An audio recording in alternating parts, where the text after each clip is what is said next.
I welcome Professor Dr. Bhavna Rudra and all the participants. Professor Dr. Bhavna Rudra is working as an assistant professor, Department of Information Technology, NIT Karnataka Surathkal since May 2018. She has done her PhD from IIT Allahabad in 2015. Her areas of interest are future internet and its security, computer networks, information security, Android security issues, Internet of Things, wireless sensor networks. She has published many research papers in reputed journals. She also has written a textbook titled Flexible Network Architecture, Security Issues and Principles by Taylor and Francis, Florida 2018. She also has awarded with awards like Emerging Research Award by International Institute of Organized Research, IIOR, Australia 2017. Promising Educator Award by International Institute of Organized Research, Australia 2017. Emerging Research Award by Green Thinkers, India 2018. Bright Educator Award by Green Thinkers, India 2018. Her significant projects are design and implementation of alert system device ASD for the avoidance of accident at curb-prone areas, energy conservation for sensors in harsh terrain of hilly areas, detection of objects in hilly areas using sensor-based cameras. Today, she will be taking hands-on on quantum computing with different tools. Over to you, ma'am. Thank you, ma'am, for the small introduction. So I'm glad to take one more session, that is hands-on quantum computing with the IBM QS kit. So today we are just going to, next slide. So today we are going to discuss about it. Before that, I just want to give a brush up of what we have discussed in the previous session. So as we all know, it is a type of computation that harness the collective properties of the quantum states, such as superposition, teleportation, and entanglement, which can able to perform all various factorial based calculations. And if you remember, we have seen the three types of quantum computers, that is the annealing computer, analog computer, and the quantum computer. So based on that, today my research scholar who is working on quantum cryptography, she is going to teach you the practicals on quantum computing. So quantum computing, as we all know, it has a great potential compared to the classical computing. And the most of the companies who have come forward and they have developed their own quantum computers are the IBM, Microsoft, Google, Intel, so on. So you will see some of the other tools which are available with respect to the quantum computers in the coming slides, which will be handled by the research scholar, because she wants to give some background and then the practical sessions will be started. Okay, so I'll now hand over this the tools respective part and the practical session to Mrs. Swati. So Swati. Hello ma'am, thank you ma'am.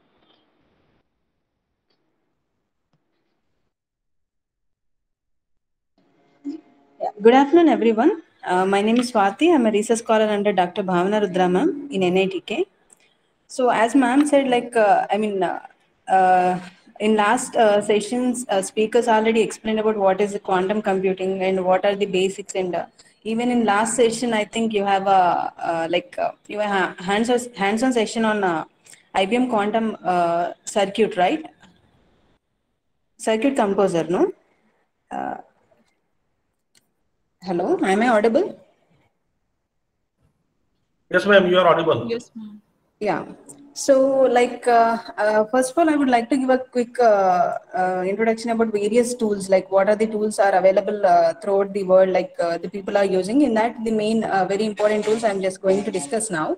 And later, I would like to discuss some application of a quantum computer, and that I'm showing on a, like, we will implement that in IBM quantum circuit composer.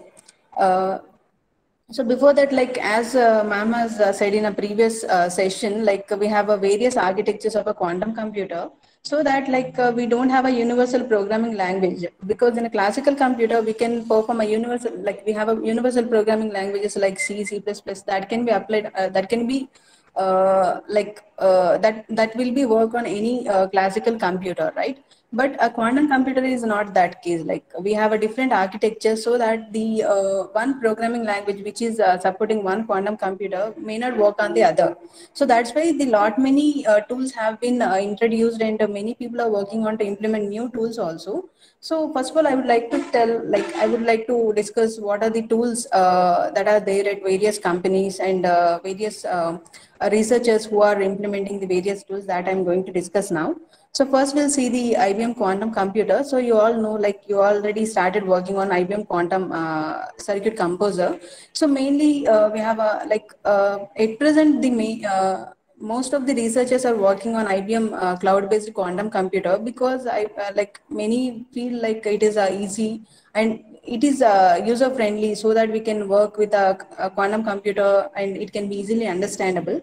So, like IBM company, they have implemented a QSKIT tool, quantum information simulator toolkit. With this, we can in last session you have seen like IBM quantum circuit composer, right? So that is drag and drop model, and QSKIT is like a programming kind of thing. It is a combination of Python language. So, with the quantum libraries have been included in this. So this is one of the in quantum circuit composer. If it is more than 5 qubits, if you wanted to work on more than 5 qubits, then it will be somewhat difficult, and that the state vector diagram, everything is not clear, and it will not be shown there. So in such cases, if you wanted to work on more than 5 qubits, then QSKIT toolkit is one. QSKIT can be useful. Like this programming, we can if we know the Python language, then it will be easier to understand the QSKIT programming also. So it has been introduced by IBM and then Microsoft. So Microsoft company also working on implementing their own quantum computer. So they have designed a tool which is called as a Liquid.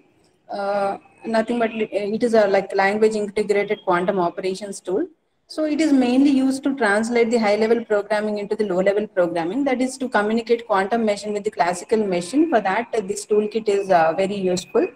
And next, one more quantum computer we have is a Google. They have implemented Google Quantum AI. So now quantum with artificial intelligence is also one of the booming area where people are working more. Like many research topics are related to that. Like many people are trying to combine quantum with AI, because whenever we'll combine quantum with machine learning, then the usually for the training and testing, the time taken will be more in classical. So if you combine quantum with that, then it can be done in a very less time compared to the existing method. So that's why many people are working on it. So Google has been introduced open source software called Cirq. So it is also toolkit. So mainly they are working on a noisy intermediate scale quantum computer. So most of the computers are in a noisy intermediate scale, because we haven't seen any quantum computer till now without noise.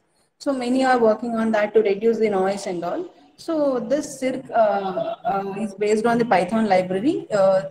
We can use this for writing and manipulating various quantum machine learning algorithms, and even we can perform the simulation. Even we can simulate those also. And next we have one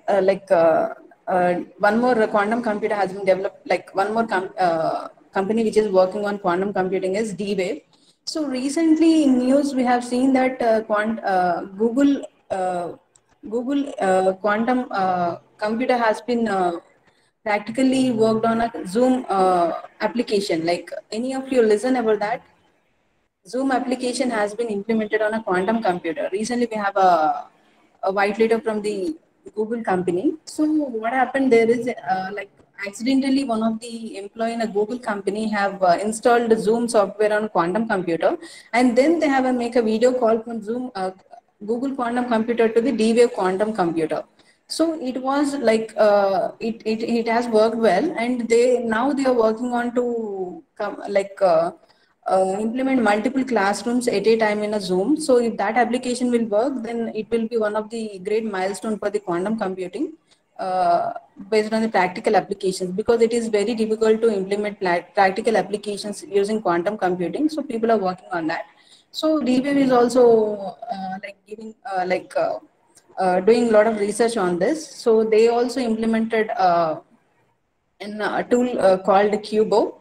So they mainly working on working on to implement the topological constraints, and these DWave company also working on secure communications and long distance communications.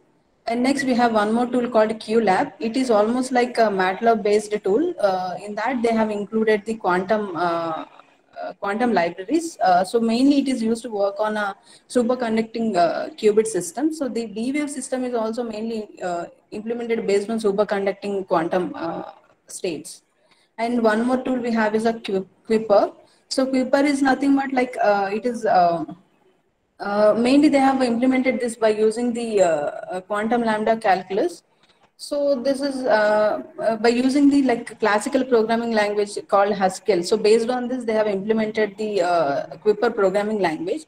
So we are discussing many tools, but these are, I mean, few are publicly available and few are under implementation. And they implemented it, but still they have some problems, so that it is not publicly completely available. But few tools like Google Quantum AI and IBM Quantum Experience, these are all publicly available. And next we have one more tool called Quantum Inspire. So like this has been implemented by the QTech Academy. So QTech is also one of the company which is seriously working on a quantum computing. So even they have they have implemented many they have applied many applications to implement the they have applied many tools for implementing the various applications. And this QTech Academy the QTech Academy implemented the tool called Quantum Inspire. This is mainly used to access the various technologies. As I said, like we have the various applications. So they are just working on whether the quantum computation, which methods will be applicable, like very useful for the which technology, that kind of thing they are working on. And next we have the Quark tool. So Quark tool is almost like we have seen, I mean, in last class you have seen IBM Quantum Circuit Composer, right? So it is like a drag and drop simulator. So Quark is also almost same. It is also a drag and drop simulator. So whenever we'll modify the circuit, automatically it will be simulates, and the feedback, whatever the output of that particular modified circuit will be sent. So same like IBM QE, but it is not that flexible. It is still in, I mean, some problems are there. So still in, they are still trying to implement it with some more options. And next we have the TensorFlow Quantum. So this tool is mainly used for the machine learning models. So if you wanted to work quantum with AI, we can use this tool. So it also implemented by the Google company. And next we have QLAX. So it is so usually like whenever we are working on a quantum computer, many people will compare quantum with the classical, because many of the methods are already implemented in classical. So they feel like, why can't we apply classical to the quantum? But it is not the case, because quantum data and classical data is completely different. So in that case, like this QLAS, like the Kyoto University, they are working on to implement the classical methods in quantum by doing some modifications based on the quantum information. So here they have implemented this tool by using the Python and C++ libraries. So almost they have used this and they have modified it according to the quantum information. So this tool is mainly simulates the large and noisy quantum circuits. And next we have the Tequila. So Tequila is also one of the tool designed for quantum algorithms. So like here we have very few tools which are implemented for the quantum algorithms, because implementing or running the quantum algorithm in a quantum system is somewhat difficult. So for that, like even Qiskit also works on that, and Tequila is also one of that tool to work on a quantum algorithm. And next we have Q circuits. So Q circuits is also like a circuit simulation tool, which where we can use the drag and drop method, and we also having the Python libraries to design various circuits. This is mainly useful for the students. Like in for BTech students, we wanted to show the basics of a quantum, different gates and all. This can be useful, but it is not useful for the high-end applications, or if you wanted to implement. 5 qubit or 6 qubit circuits, then it is not useful for that. So these are the various tools. Okay. We have the other tool, Open Fermion. So this tool is mainly it is used to compare the physical.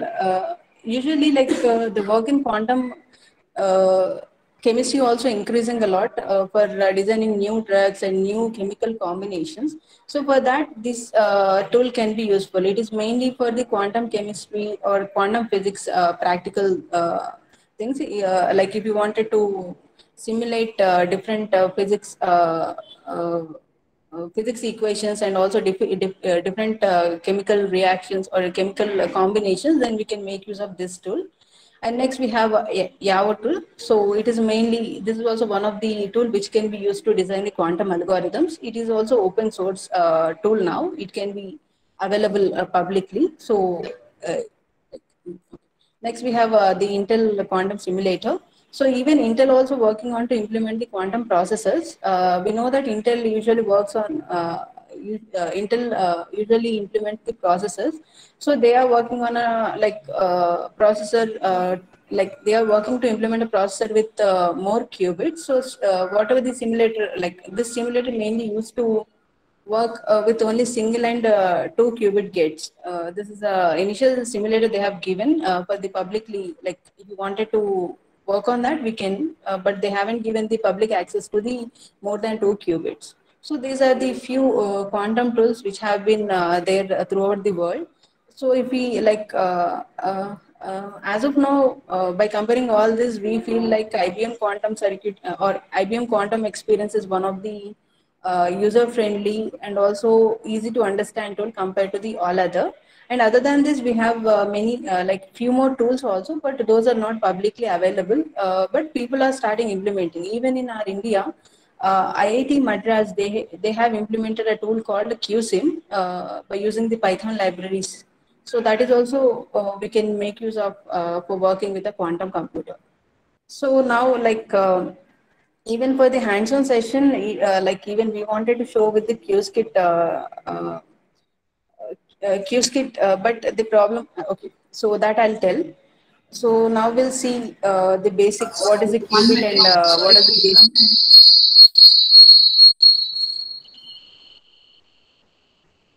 So over here, I would like to tell you all that the tools which you have seen till now, all 9 varieties of tool or 6 varieties of tools which was discussed over here, international level or national level, the industries who are working on that particular quantum computer development.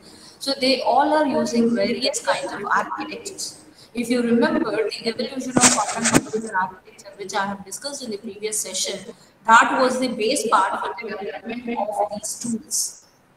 So all the tools which have been developed were using some architecture behind it. Some may display the architecture, some may not explain about the architecture. IBM also uses the layered architecture, but it won't display how many layers it is being used or how it is processing everything. Okay, as they have made it available to the general users, simply they are not disclosing what kind of a back-end architecture, complete architecture, they are not disclosing it to anyone. Okay, so similar fashion with the Google and Microsoft. That is the reason whatever the equations or whatever the applications you are developing for with one quantum computer, it is not flexible with the other quantum computers. Okay, so once these companies all together, if they come up and if they find out one particular solution, okay, like how the OSI and TCP models have come into existence, similar fashion, if they all come up into a one place and they will come up with one architecture, then definitely we will try to develop the we all the researchers research community will able to develop a generalized protocols which can work for all various kinds of architecture based quantum computers. Okay, so I'll hand over the session like basic principles and basic kits qubit concept has to be understand before you go for the practicals. So I'll just hand over this to Swati. You can continue, sir. Okay, thank you, ma'am. So, like I'm just briefly explain the basics because you already know about all these things. You have been, I mean, even many speakers have discussed about this, I think. So, first of all, I would like to tell what is a qubit. So, usually we know that in a classical system or in digital system, the information is measured in the form of binary bits. So, it can be either 0 or 1. But in a quantum system, the information is measured in the form of qubit. So qubit is a superposition of both 0 and 1. That is nothing but it can be in both the states at a time. So because of that reason, we can perform exponential operations at a time compared to the classical computer. Okay, so superposition is one of the main principle of a quantum, principle of a quantum particle, so that which is leading for the exponential speed up or for the exponential like for executing multiple operations at a time. And we have one more principle called entanglement, which can be more useful for transmitting the data from one place to other place without any physical medium. Okay. So next we'll see the basic quantum gates. So usually all the quantum gates are implemented by using the reversibility concept. I think, do you know what is reversibility concept? Shall I explain or? Hello?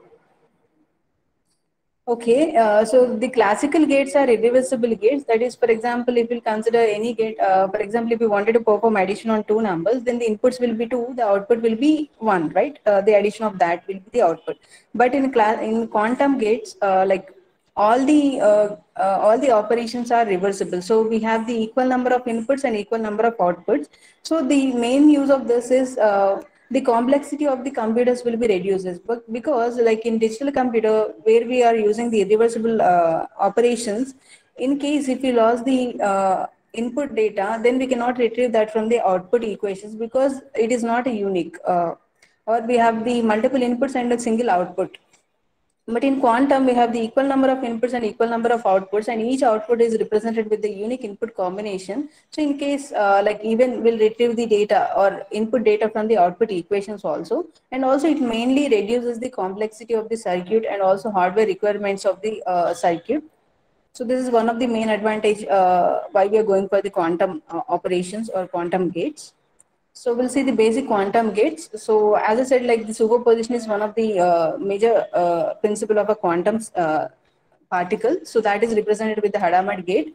So Hadamard gate is a single input and single output gate. So whatever the input will give to the Hadamard gate, the output will be superposition of both the states. If we take one state, the possibility will be 2, right? Either state 0 or state 1. So the output, it represents like 50% possibility for the state 0 and 50% possibility for the state 1. And this equation is used to represent a new quantum state. So, okay, I think you all know about it. This is a representation of quantum state. So alpha and beta are the probabilities of becoming state 0 and state 1. And next we have a poly gates. So many like poly gates also plays a major role in implementing any quantum circuit. This is also like we have 3 poly gates. One is poly X gate. So poly X gate is a similar to the classical NOT gate. So whatever the input will give to the poly X gate, the output will be the complement of it. So it is usually represented with this. So if we take the input as 0, then output will be state 1. It will like for input 1, the output will be state 0. And next we have the poly Y gate. So in classical computer, usually will concentrate only on the bit flip, like or bit modifications. But in a quantum, we have to concentrate like along with bit phase also we have to like phase modifications will also occur. So for that, like poly Y and poly Z gates are used to represent the phase modifications. So poly Y gate represents the phase and also bit modification. For example, if we take the input as state 0, then output will be the state 1. like bit has been modified, and also this I represents the phase. For example, if you have the positive phase here, then at output side it will be modified to the negative phase. Okay, so poly Y gate is a bit and phase flip gate, and next we have a poly Z gate, which is also called as a phase flip gate. So here in poly Z gate, the bit will not be modified, only the phase will be modified. For example, the phase input phase is positive, then it will be modified to the negative, vice versa. So these three gates are very important, and also these are used to represent the various errors in a quantum computer. And next we have a swap gate. So till now we have seen a single input and single output gate. So swap gate is a two input and two output gate. It is similar to the normal swap operation. So if we take the inputs as 0 and 1, the output will be 1 and 0. It will be swapped. Okay. And these are the matrix representations of NOT gate. So as I said, the NOT gate output will be state 1 and next state 0. And next poly Z gate will be represented like this. So here in this matrix, you can see whenever in poly Z gate, if the input is 0, then the output is 0 because the phases will not be modified for the state 0. But if the input is 1, then output will be modified to -1. The phase will be modified. And next Hadamard gate, it is the matrix representation for this. There is a equal probability for both the states. And CNOT gate. So this is one of the important gate which we are going to use now for the hands-on session. So CNOT gate is also two input and two output gate. So usually the CNOT gate, for example, if the input combination is 0, 0, then output will be as it is. If the input, usually the inputs are called as a control and target inputs, and outputs are also called as control and target outputs. So the complete operation depends on the control input. If the control input or else this first input is 0, then the output will be same as the input. But if the first input is 1, then the output, the second output or target output will be complement of the target input. So you can see here, when we have taken inputs as 0, 0, the output is 0, 0. This represents the position 0, 0. For the input 0 and 1, the output is 0 and 1. So there is no modification. But if we'll take the input as 1, 0, then the output will be 1, 1, because this is the XOR operation here we have seen, we have shown. So for input 1 and 0, the first output will be 1, and next for second output will perform the XOR on both the inputs. So XOR on 1 and 0 will be the 1. So that's why the output of 1, 0 for CNOT gate is 1, 1. And similarly for 1, 1, the output will be 1, 0. So this is a matrix representation, and this is the we have seen like how the basic gates will perform. Now we'll see now I would like to explain one application, then we will implement that in a quantum IBM quantum experience. So for that, we would like to discuss about the quantum error detection and correction mechanism, because we cannot imagine a quantum computer without quantum error correction. Even for the classical, the error correction plays a major role. In quantum error correction, so usually in classical we have only bit modification. So whenever the error occurs, either 0 will be modified as a 1 or 1 will be modified as a 0. But in quantum, we have to consider like bit flip along with the phase flip. Here, the bit will be modified along with the phase. The positive phase may modify as a negative phase. So that is also we have to consider. So that's why it is a quite difficult to implement or to implement new quantum error correction methods, and lot of research also going on in this area. So first of all, we'll see what is the traditional method which is used in quantum computer for detecting and correcting the error. So that is like repetition code. We'll use here 3-qubit repetition code. So this repetition code is used for only to detect and correct bit flips. So it will not work on the phase flip. So we'll see like how bit flips will be modified, how it will find the bit flips, and why it is not working on the phase flip. That all we'll see in a hands-on session. First, I'll give you a brief introduction about the repetition code. So initially we'll consider 3 qubits here. So we know the repetition code, like how we have used in a classical computer, what is repetition code exactly? So the single qubit will be represented with the multiple qubits. So here a single quantum state is represented with the 3 quantum states. So that's why we are calling it as a 3-qubit state. So each thing you can see here. So like we are calling it as a logical qubit and physical qubit. So whatever the qubit we are taking is a called as a logical qubit, and when we are encoding it into the multiple qubits, then we are like those are called as a physical qubits. So here initially we have taken the quantum state 0 and 1. So these are encoded into the multiple qubits as shown here. So single state 0 has been like encoded into 3 zeros, and 1 will be encoded into 3 ones. So this is only to detect the error. If we will take the single qubit, it is impossible to detect the error. Like if the single qubit is modified, then we cannot detect and correct that one. So that's why we have to add physical qubits to that. Then only we can find where exactly the error occurred and how to correct that. Okay. So this is after applying the repetition code on a quantum state, it will be converted as shown in this equation. So initially we have taken the quantum state with the combination of state 0 and state 1. And when repetition code has been implemented, then this will be converted as shown in here. So single 0 will be represented with the 3 zeros, and 1 will be with 3 ones.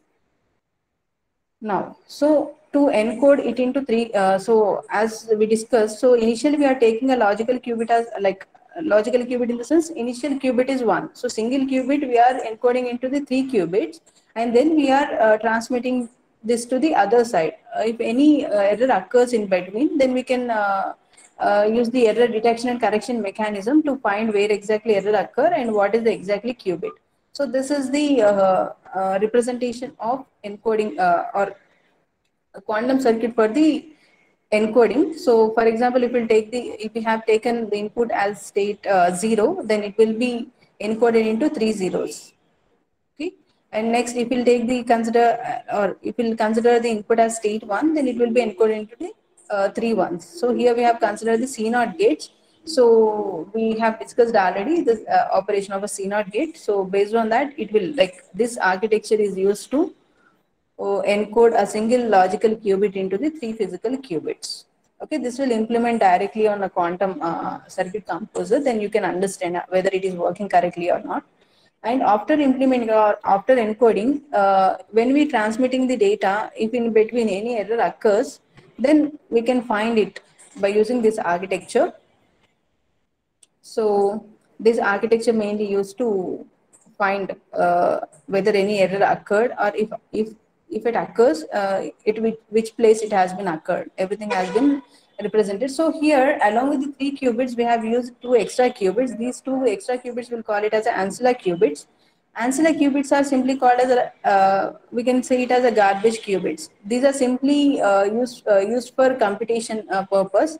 But once we perform the operations with this, then this will be considered as a garbage. Like there is no use of this, and this will not be considered for the in like we cannot say along with these 2 we cannot say it as a 5 qubit system. It is only 3 qubit system, but these 2 are extra we have appended for getting the proper computation.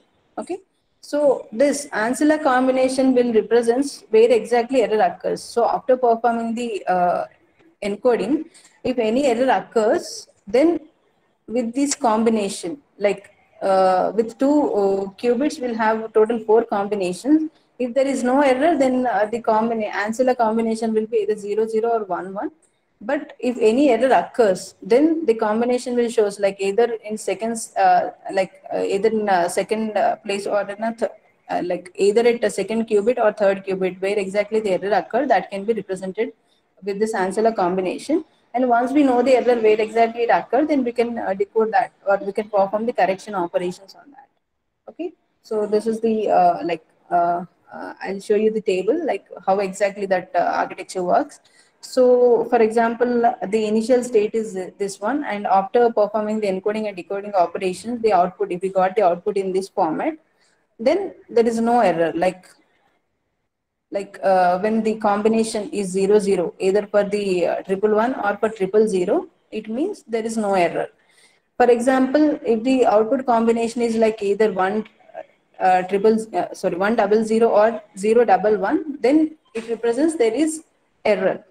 Okay, and next for in this case, like this combination, ancilla combinations will represent where exactly we have the errors. So that we'll see with the practical implementation. Okay, So this is the just basic explanation about this. I hope you all understand. Uh, uh, so now we'll move on to the hands-on session. I think everybody having IBM Quantum ID, right? You all are having quantum membership in quantum experience. Hello? Can someone answer?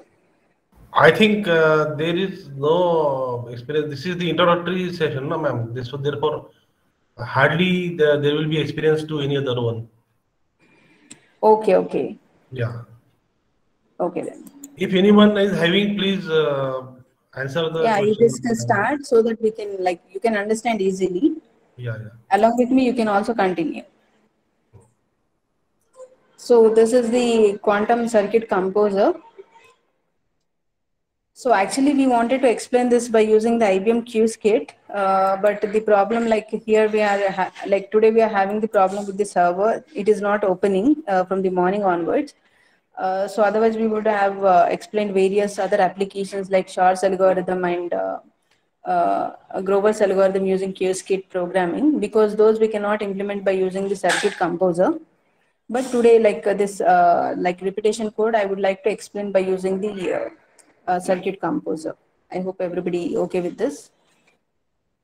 Okay, so if anybody having the member, if anybody having this account, IBM Quantum account, they can open. Just I'll give you the brief idea about all these gates. So the gates which are represented in maroon color are called as a quantum gates. Okay, and these are the classical gates which are used to connect quantum with the classical, and these are all phase gates, like phase modifications and all can be represented, and these all can be used for the measurement and to show to take the inputs and all. And here, so in downside we have the three representations. So one is the probability, what exactly be the probability of that particular circuit, whatever we are implementing. And this is the Bloch-Spear representation. So as I told, like we have the bit modifications along with the phase modifications. Bit we can see here directly, but finding phase in circuit will be difficult. So that we can, that we can see in Q-Spear. So here it shows exactly which phase it is, like whether phase is modified or not. Everything we can see here. And this is the state vector diagram, which represents like what are the all possible outputs and what will be the like what is the current output state and what is the amplitude and what is the phase angle. Everything will be shown here. So these are all like according to the theory, what should be the output that can be represented in these three diagrams. But once we execute that in a quantum computer, it will be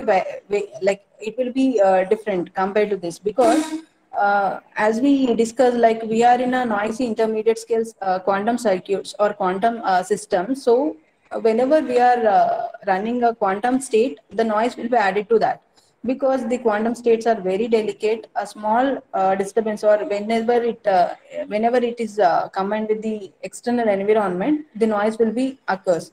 So due to that, usually here the probability it is showing 100%, means whenever we are running it in a quantum computer, it is not 100%. It is, it is very less compared to that. So now people are working on to increase the, to reduce the error rate and also to increase the probability of getting a proper output. Okay.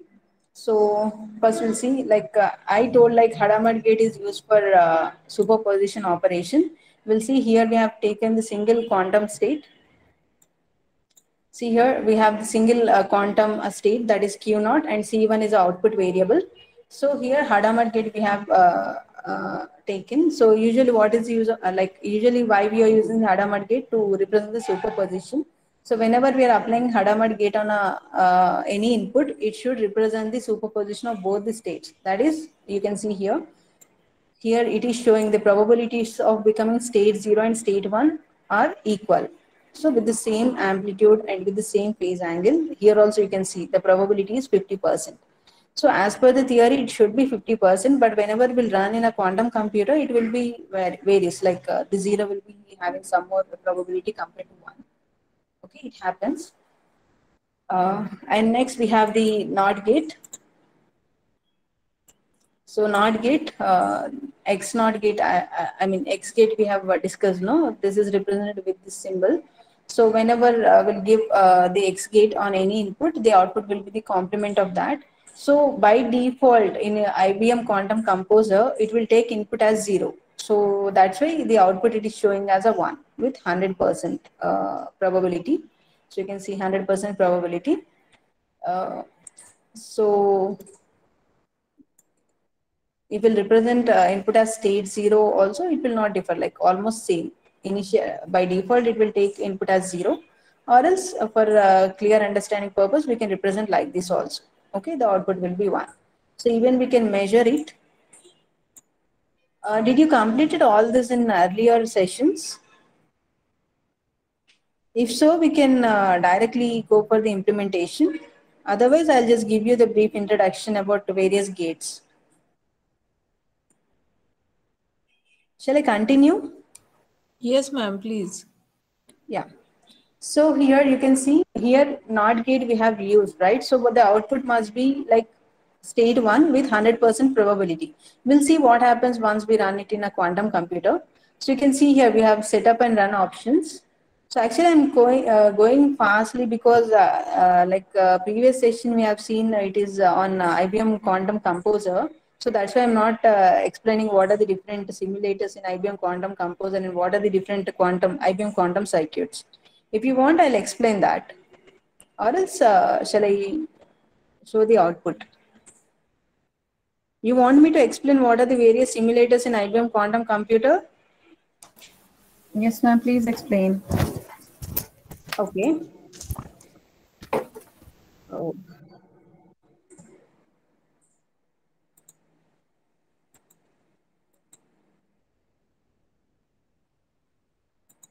One second.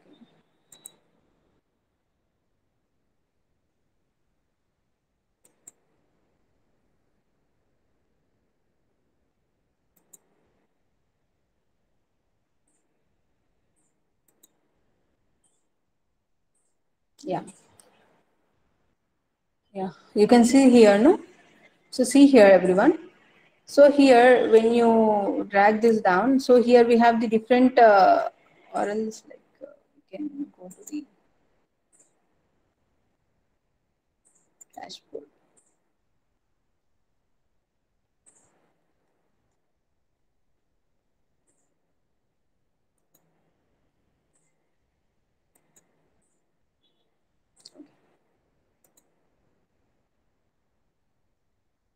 Okay. So when we click on setup and run, here it shows various quantum systems and also the various simulators. So you can see here IBM Q Manila. So this is one quantum computer with 5 qubits. So total 32 possible operations it can perform. So here we have the different quantum systems with different number of qubits, and we have one more quantum computer called Bogota with 5 qubits.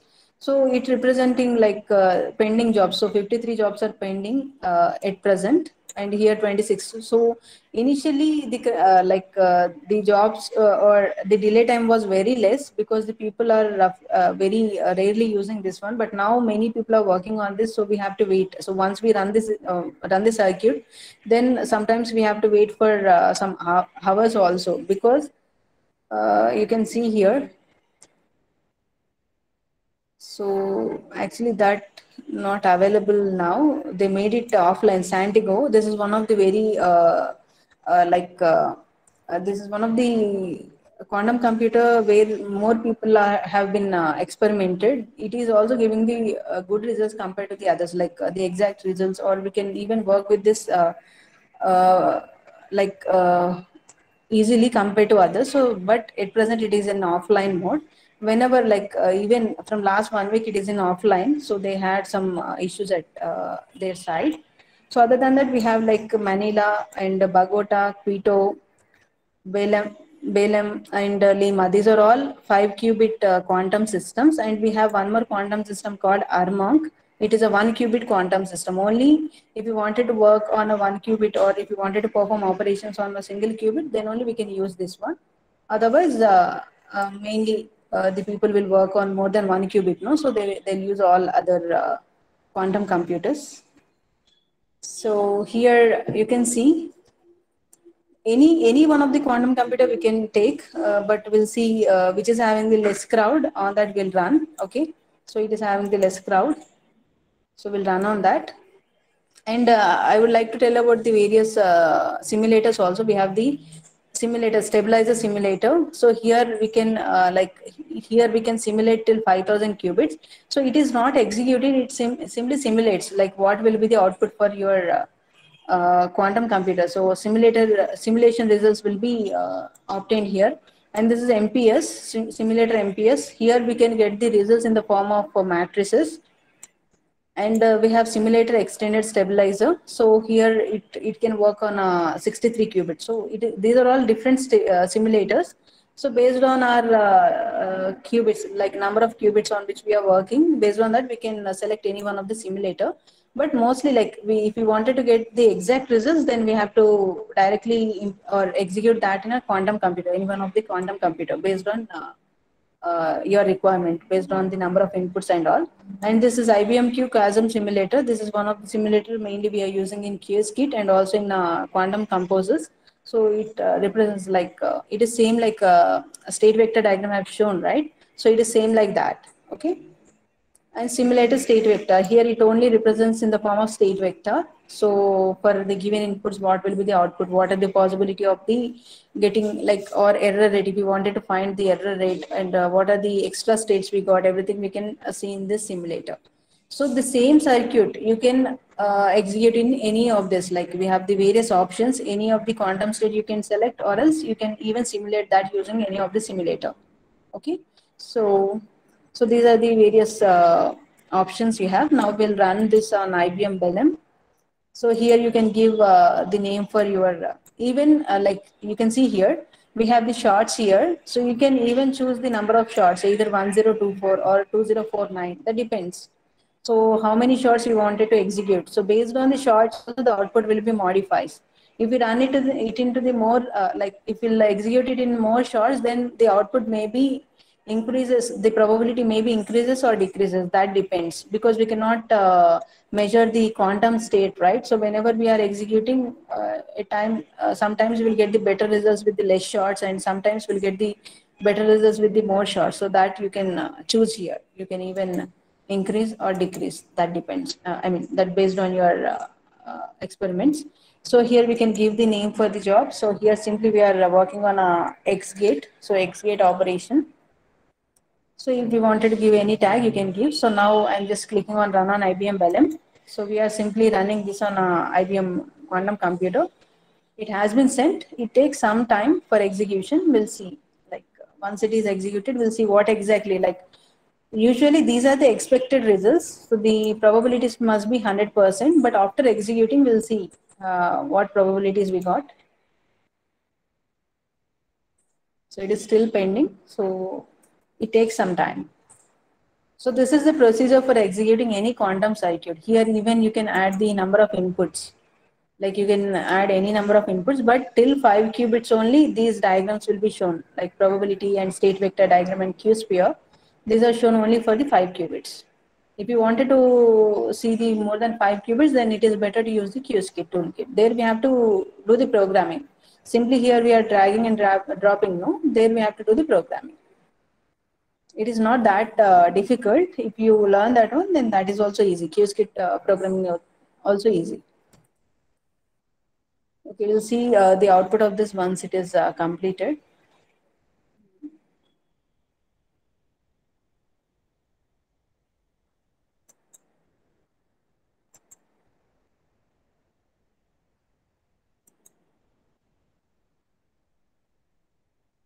So here we can see all the jobs. So once it is completed, then here we'll get the. Okay, I think it will take some more time.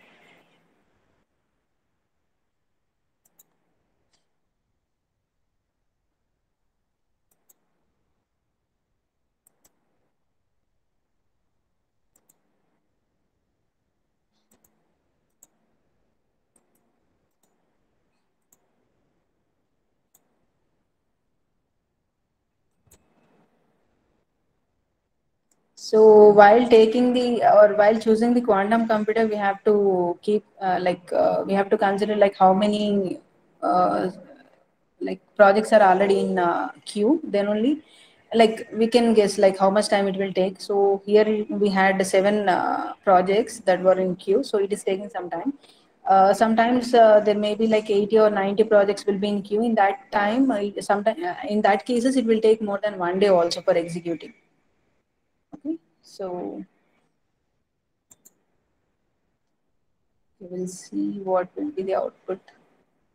Okay, it is taking some time. I'll show you once it is completed. So this is about the X gate, and I told like a phase shifts also occurs, right? So we'll see how phase.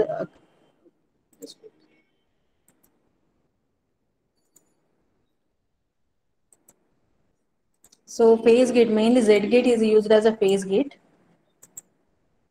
So I'm just giving explanation on only single qubit so that it will be easy for you to understand. So whenever we are applying Z gate on input 0, then it won't show any modifications in phase, because I mean for phase with phase modifications will be 0. For 0 will be like it has no difference.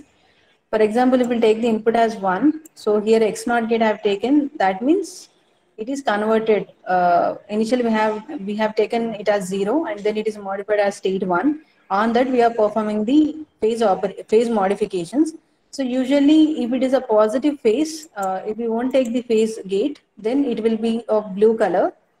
That we can call it as a positive phase. So you can see here in block sphere it is clear. So we'll see what is the, okay. So here you can see, so here we have the state 0 with phase angle 0 with positive phase, right?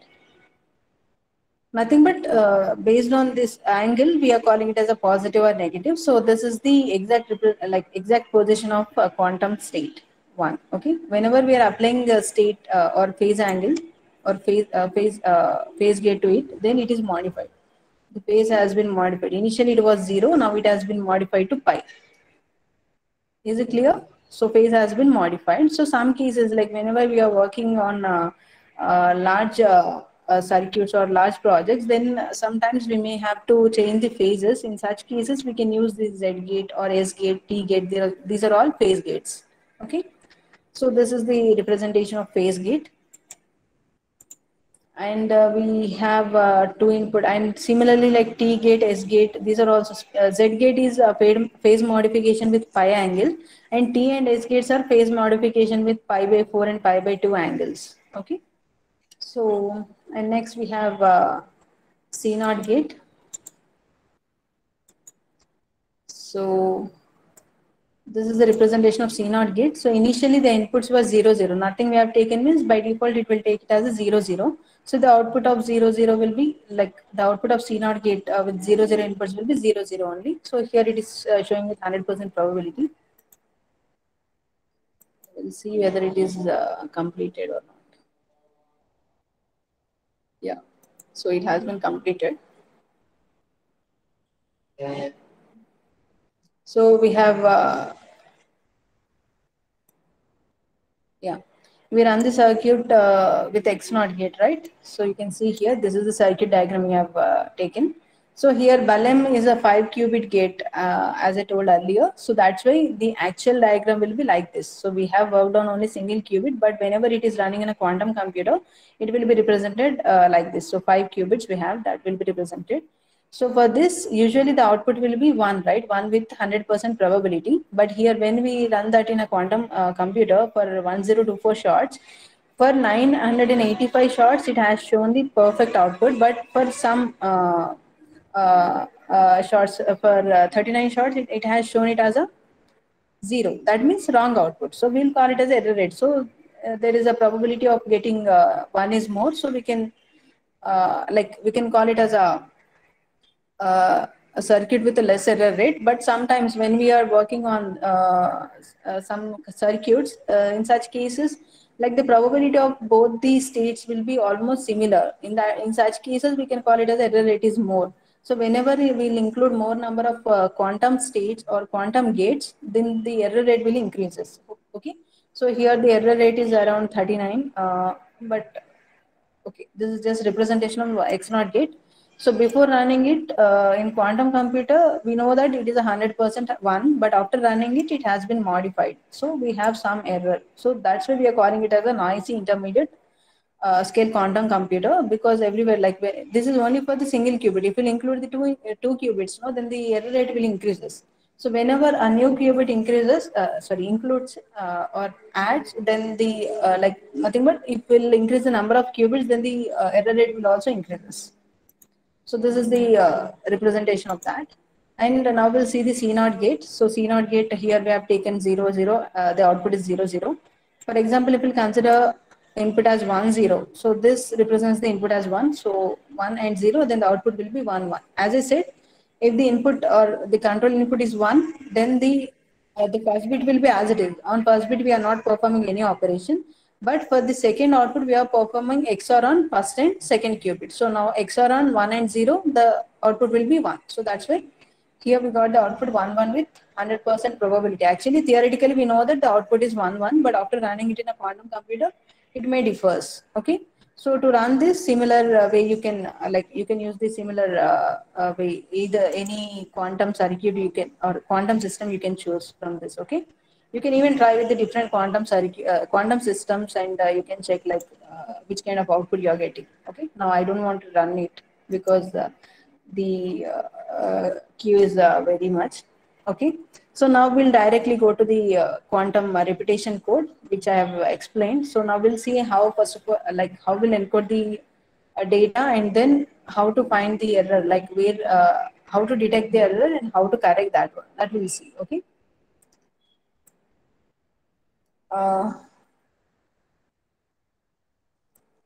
Am I clear? Are you getting, or if you are getting any doubt, no, in between you can ask.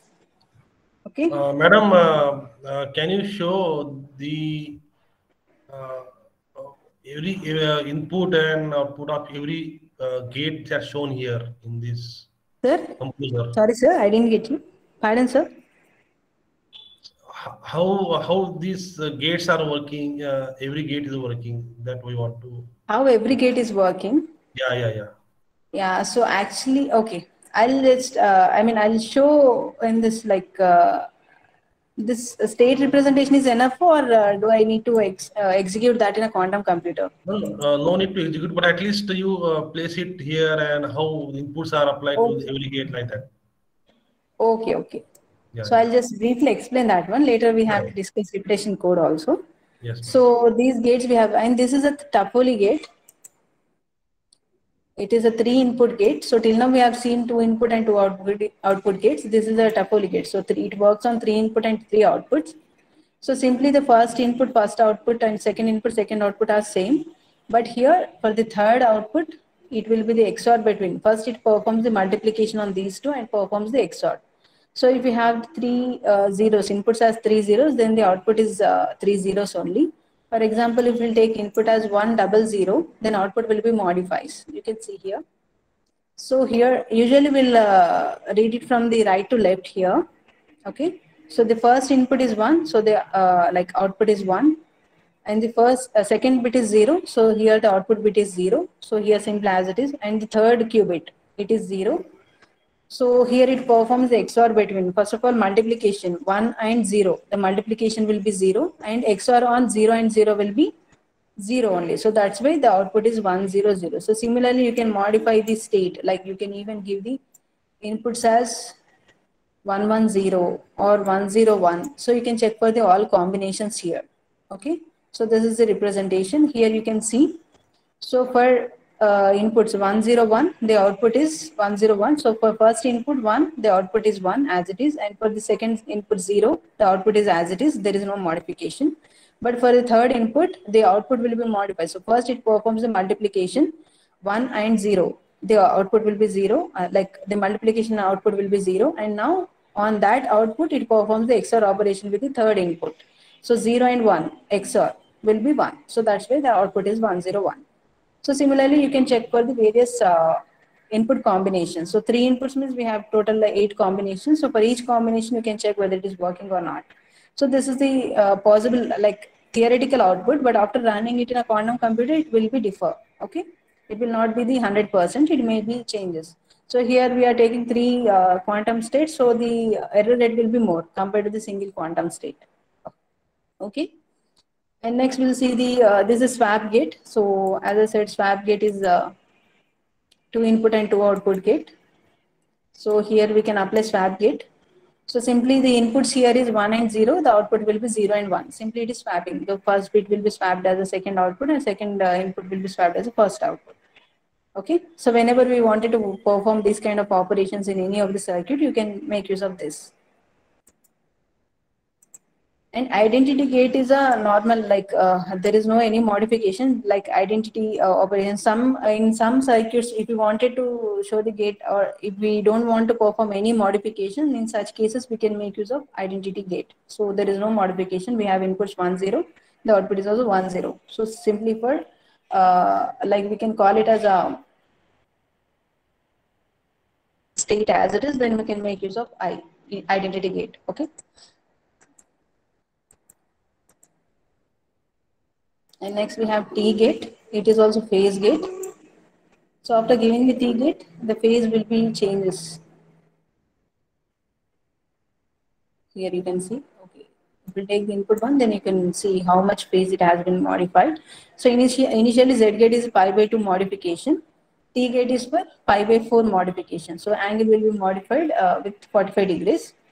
Similarly, S gate is for, so even if you apply S gate, the angle will be modified. So it is for pi by 2 angle. Okay. If you wanted to modify the angle of a quantum state to perform any kind of operations, we can make use of this. These are the T dagger and S dagger for negative phases. Like it is a positive 90 degrees, and to represent negative 90 degrees, we can use S dagger. Or else we can use the T dagger for negative 45 degrees rotation. Okay.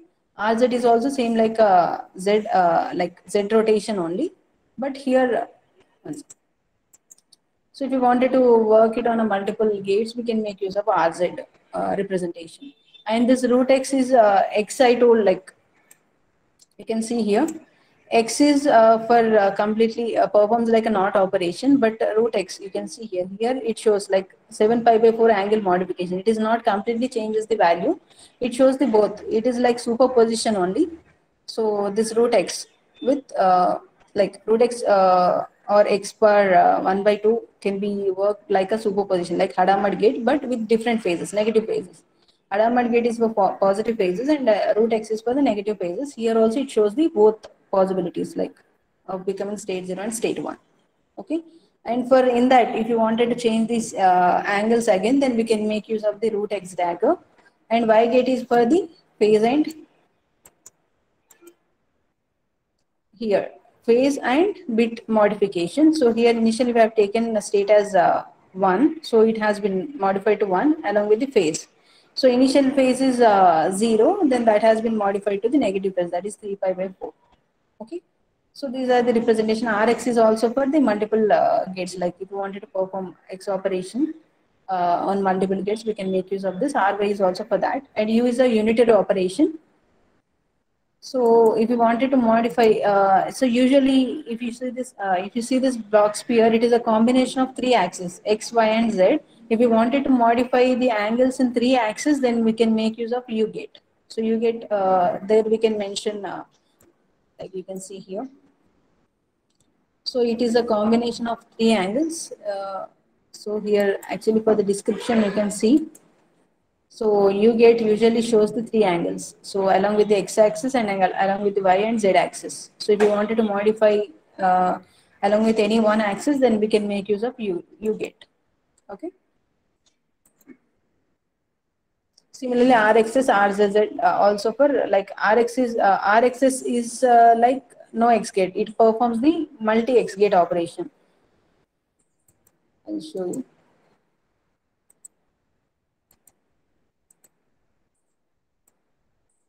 So you can leave the RXS gate.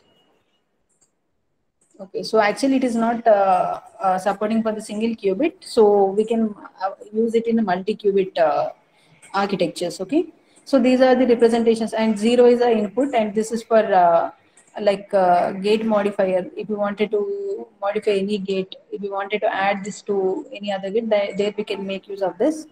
And this is for barrier. If you wanted to divide encoding and decoding operations, if you wanted to make a barrier, then we can make use of this one.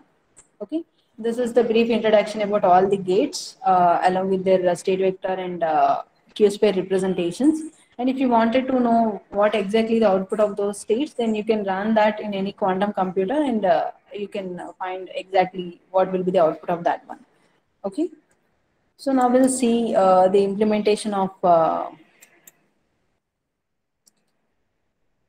reputation code. So here, okay. So what is the what exactly happens in reputation code? Initially, we'll take input as some 0 or input as 0 or 1. Then it has to be modified into, or it has to be encoded into 3 zeros or 3 ones based on the input. So here input I have taken as 0.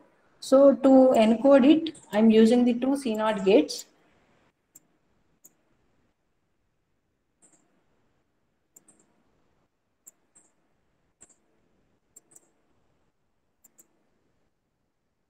It has been connected.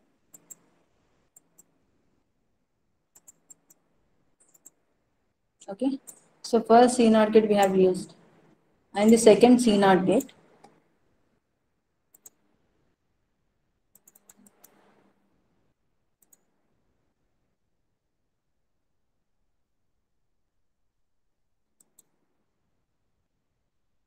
So there is some error in CASM simulator. So we have used it. Okay. So you can see here. So first CNOT gate, with first CNOT gate, what happens? Like first CNOT gate, when we have taken input as 0. Okay. So we have taken input as 0. So first qubit will be the logical qubit, and that should be encoded into 3 physical qubits, right? So this 0, initially we have taken 0, it has to be encoded into 3 zeros. But here the output is 100.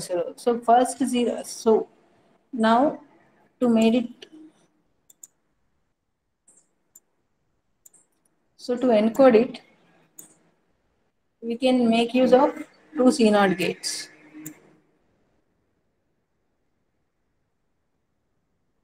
Shit.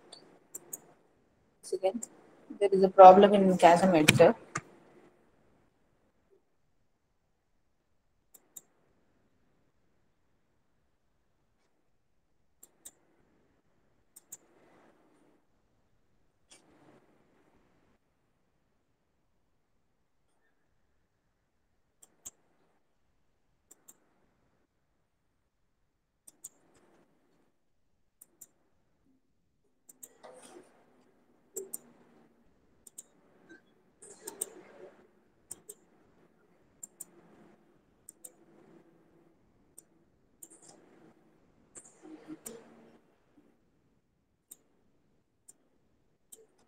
Okay. So here we'll see like what happens exactly. So we have taken input as 0, then it has to be encoded into 3 zeros, right? So here it is showing. So you can see here. So single 0 has been encoded into 3 zeros, and with 3 inputs, it shows all 8 combinations, all possible 8 combinations. Okay. So whenever we'll run the circuit in IBM quantum computer, right? So either any one of the combination may also will be considered, or will be retrieved as an output. So that depends on the that is because of noise that present while running the circuit. Okay, so here we have performed the encoding operation. So after encoding, what we have to do, like if any error occurs in between, or if any error occurs, then it has to find where exactly the error occurred, right? So now we'll see the.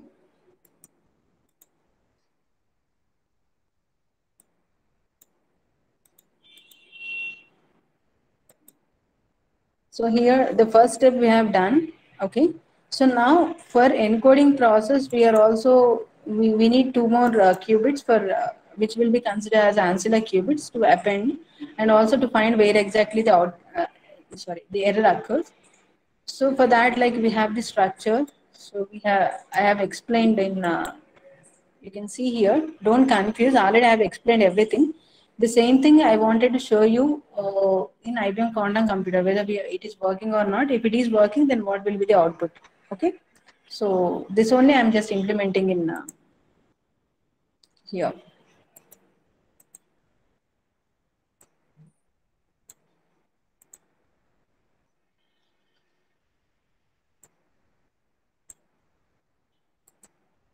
So if you wanted to change the connections, then you can edit this one. So edit option is there. Whenever you click on it, you get edit option. Okay.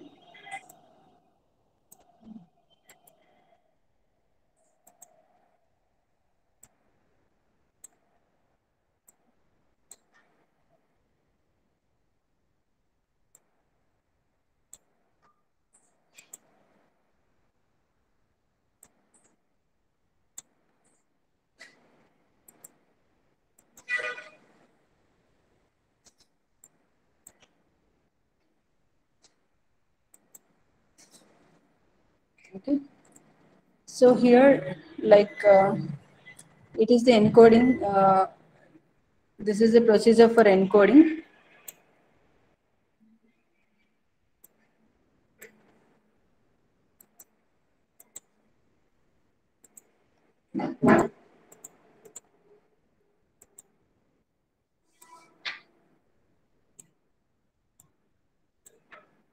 Okay, I'm just giving barrier to understand. That's it. Okay, these two Q3 and Q4 combination will represent the. That means the fourth and fifth quantum states will represent the possibility of error, where exactly error occurred, and remaining 3 bits will be the actual quantum states. So now we have encoded the data and we have also implemented the error detection mechanism. So now we'll see whether it works perfectly or not. So for that, for example, if I take input as 1, then what will be the output? The output should be 3 ones, right? So you can see here. So here it is showing the state 3 ones with 2 zeros. So that means what? If we have sorry, if we have the ancilla combination as 0 0, then that means there is no error, right? So the same thing we can get here. So actually, as I said, like we will read it from the right to left. So don't confuse. Here we have taken 1 0, like 1 as an input, a single qubit as an input, and that has been encoded into 3 physical qubits, that is 3 ones, and this ancilla combination shows whether error is there or not. Okay. And now, for example, if I make 1 here, that means actually the first qubit will be the logical qubit. If we take any other qubit in between, that means it will lead to the error, right? So we'll see whether it is showing or not. You can see here, what is the state value? 10110. Read from right to left. So first input is 1, that is okay. But the whenever we'll take a logical qubit as 1, then the physical combination, the first 3 qubits must be 111, right? But there in between we have 0. That means the error occurred at second qubit, right? So the ancilla combination 1 and 0, that represents the error, like the position of error. 1 means qubit 1. So usually we'll call it as a qubit 0, qubit 1 and qubit 2. So it is showing that the combination is 101, but it has an error at qubit 1. So qubit 1, it has an error. We will remove this one, then it will be as it is, the error. Is that clear? It is showing, or it is detecting where exactly error is. Is that clear? So this is the like encoding and decoding operation. Sorry, this is the representation of repetition code, which is a very basic quantum error correction code. But the problem with this is it can only find the bit modification. For example, I'm just showing here. See here, Z gate means what? Phase will be modified, right? So that has to be shown. But this phase modifications cannot be detected in repetition code. That is the main drawback of it. So you can see here, still it is showing output as 11100, but the phase has been modified. That is not showing here. The phase is not modified. So that's why, like this presently it is not useful, but this is the base for many quantum error correction methods which have been implemented and on which people are working. For them, or for all the like for all the new quantum error correction codes, this will be the base. Based on this only, they are modifying it according to the phase changes and also for more number of qubits. Okay. So if you wanted to like, so after this, so we have detected the error, and simply to correct the error and to get the proper output, the same structure we can make use of. So whatever encryption and decryption will use the reverse of that, right? So similarly, we are using the same structure for both. And now we'll see what is the output of the first one. So we have taken input as 1. So whether we are getting output as like the output state as 1 or not, that we can see here. So this is a measurement representation. It only represents which qubit we are measuring. Now I'm just measuring only Q0, the first qubit, right? So without this, it has shown all possibilities. Now when we are representing measurement operator, then it only measures that particular qubits. What is the exact output at that particular qubit, Q0 and Q2? Only those combinations it will show. Okay, remaining will be 0. So now I'm just checking whether I've given input as state 0, whether I'm getting output as state, I given input as state 1, whether I'm getting output as state 1 or not, that we can see here. See here. So you can see the output as 1, all 0. So we are not measuring remaining 4 quantum states. So that's why by default it is showing that as 0. And the first state is as it is 1. So for example, if we have any error occurred, so here error occurred, still it is detecting and correcting the error or not, that we can see here. So the first qubit is as it is not modified. You can see. But remaining combination will be used to represent where exactly error occurred. But the final output, its first qubit will be 1. So when we are measuring, we'll get the output as 1. So this is the representation of 3-qubit repetition code in IBM Quantum Composer. So I told, like, due to the server issues and all, I'm unable to explain QSKIT programming. Actually, we have planned to explain Shor's algorithm. That is one of the interesting algorithm. As you know, like recently Google have break the RSA algorithm by using the Shor's algorithm in 200 seconds. So actually we plan to explain that. Sorry for that. Like, we are unable to explain due to the server issues. Even this, even one of the quantum computer is also not in online mode. It is an offline mode. If that would have been online, then we would have been explained some more architectures. But like, the outputs will be as it is, but each, as ma'am said, each quantum system is having a different architecture. So the output of, like, if you wanted to, like, if you'll execute the same circuit on various quantum systems, then the output may be different. Like, it will not be the same. That depends on the architecture, like how it is, how the quantum states are affecting, or how it is interacting with the quantum system, how much noise is there in between. So based on all this will affect the output, like output, and also it also affects the error rate. It may be increases in some quantum systems and it may be decreases in some quantum systems. So if you have time, you can work, like, you just take a small quantum circuits and you can check it out in IBM Quantum Composer. So with this, I'm just I'm completing my presentation. So if you have any doubts, we will discuss now. Yeah, now we are open for the discussion. I know we have taken more time. Participants are requested to ask the questions if you have.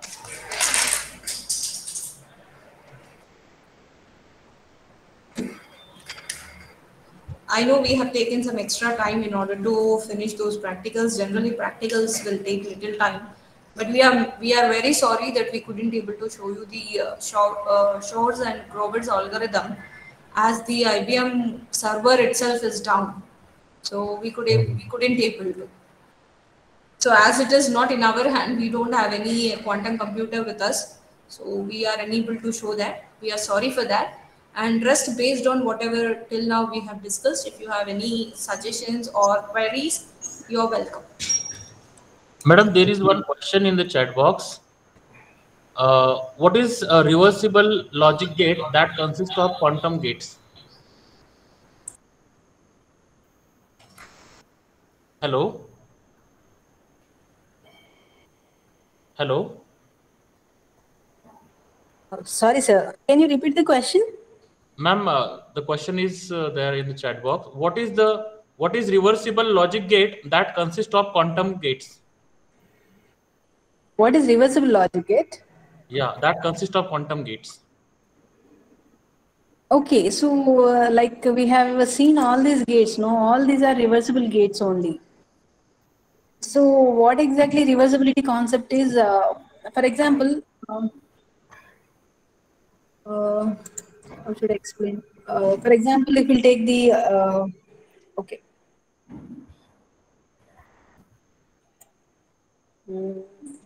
Okay, you can take the C0 gate only.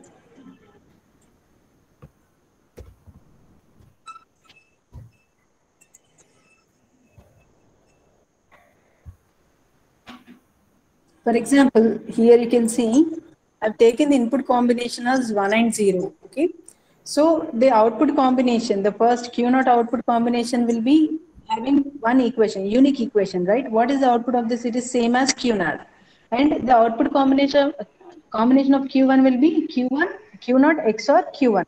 So here we have the like unique output combinations for each input, so that in case in such situations there is no need to store inputs also. We can even retrieve that from the output combinations.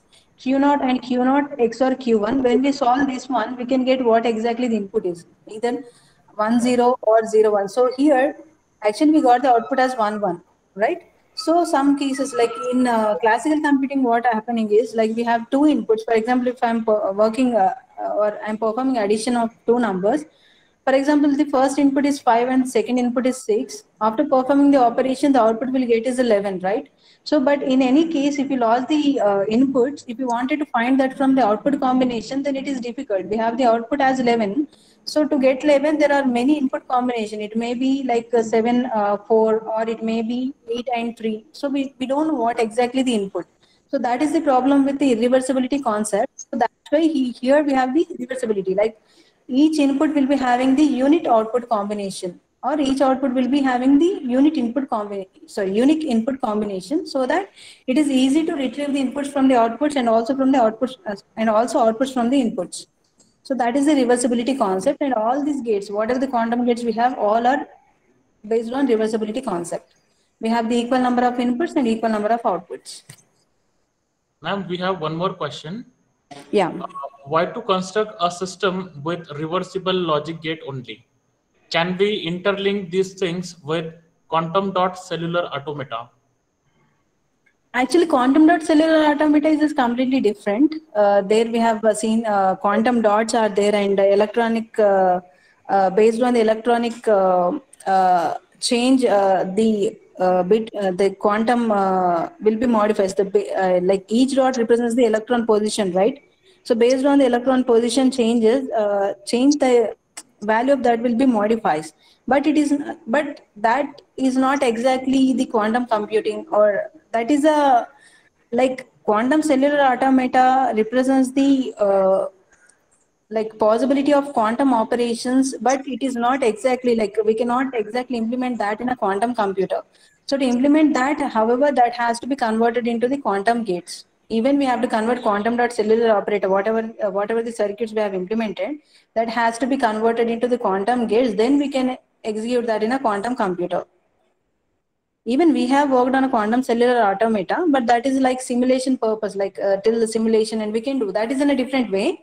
But this is a practical way. Like here, practically we are showing that is not in a practical way. Like we can, like it also showing the quantum states and all, but not in a practical way. Like we cannot exactly run that in a quantum computer. Either to run, again, we have to convert that into the quantum gates. That is completely different concept, sir. Quantum dot cellular automata is a different simulator, and here IBM is a different simulator. So here we are working on a quantum gates. There it is different. No, we are just using the not operations and all there. No,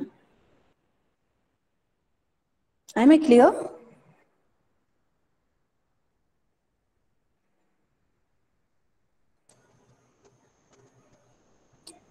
Ma'am, he said yes, yes, ma'am. Okay, okay, sir. Any queries? Any other queries? Participant, you are free to ask questions. Sir has asked, Rama sir has asked, can you provide resource person contact info? Yes, ma'am, you can give my mail ID. Okay, ma'am. We will. That is enough. Like if you give that we bhavnarudra@nitek.edu.in, we will respond to that. Okay. Okay. Thank you, ma'am. Sure. I think we have taken half an hour more time, I guess, ma'am. Any other questions? Any other questions if they have? We are not lagging with the time. We are on time. We have finished. So any questions if you have or any suggestions you have, so that it is welcome.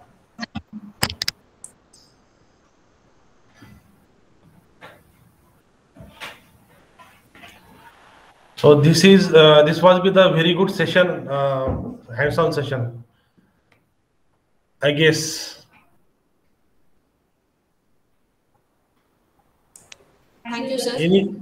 Anyone want to share any views, or otherwise we will conclude the session? We try to make the sessions very simple so that it will be understandable to all, as it was requested in the previous session. So I hope participants might have got some overview. You should not use some technical terms which will go above your head. So in that way, we have maintained it so that it will be understood. I mean, those who are attending for the first time and those who are interested to go with the quantum computing, for them also we made it so simple.